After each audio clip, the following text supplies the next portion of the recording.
This was the year that was. It was weird, it was heartbreaking, it brought another championship, and it was over too soon. The optimism that accompanied the Aggies men's basketball team into the fall gave hope to another WAC championship and another shot at the NCAA win that slipped away the previous March. Injuries took A.J. Harris and Clayton Henry out of the mix in October. Chris Jans and his staff set about reshaping their team into one that could make a run at these preseason goals. November had some tough moments. The final score, the Wildcats 83, the Aggies 53. The team was 2-3 2 weeks into the season. We're having a hard time closing halves out. I'm not sure why. And then obviously, the Achilles heels, 22 turnovers. But play at the Cayman Islands Classic showed improvement as the Aggies beat Colorado State and South Florida. I felt like from where I sit, it was familiar here. It felt like the first couple years, that's what we've been talking about a lot with this group, is it just feels different. The victory over UTEP was the lone bright spot in the weeks after Thanksgiving, and the rivalry series ended in Albuquerque on a down note.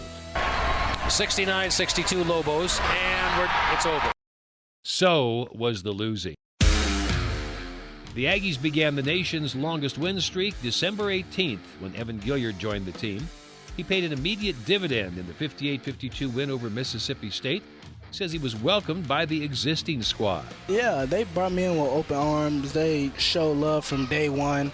Gilliard's play earned him a spot on the WAC newcomer team. Pre-Christmas win over the Southeast Conference opponent showed head coach Chris Jans that his team was making progress. This year's version of the Aggies needed a big win. And then I was just real proud of our guys to show some resolve, some toughness, some resiliency, to hang in there and continue to make some plays down the stretch that we really needed to get the win. But injuries continued to pester the Aggies throughout the year.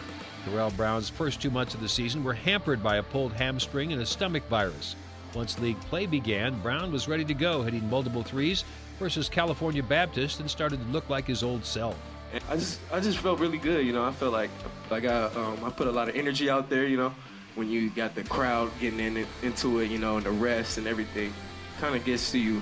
Even that was only one WAC game, Brown was confident how the year would go for the Aggies. To be honest, I think we have a great chance of, being number one.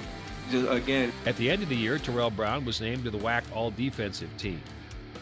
During the 2020 season, the Aggies set the WAC record for consecutive conference victories, winning 31 straight. The backguard not good. McCants the jam. Here's Johnny. The Aggies were only the third school in the WAC to go unbeaten in league play. Clean a breakaway. He jams. But the cruel path of the season gave Chris Jans another S-curve to deal with when Trevelyan Queen hurt his knee at Utah Valley. It would sideline him for 6 games.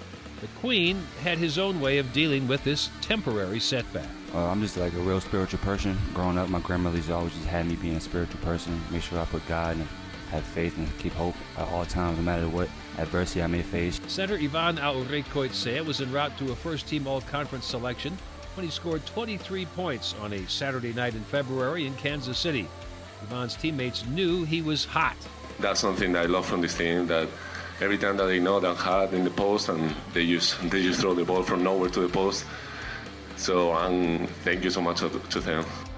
With 3 weeks to go in the season, the Aggies had their backs against the wall at home versus Utah Valley. Jabari Rice scored 29 points that night, but the final 3 points were the ones that everyone was talking about. Gilliard takes it left side to Rice. 3 in the air. Good!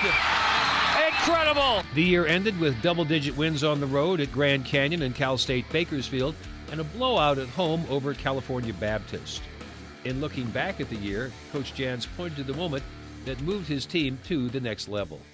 To the Utah Valley game, and we gave up 48 points in the second half, and we ended up winning on a bank shot that we needed to get back to our roots. We needed to get back to our core, and so that was a great reset time for us, and we took advantage of it. The strangest year of Aggie basketball had a familiar ending, though, from a team that had changed, matured, and grew under Chris Jan's direction.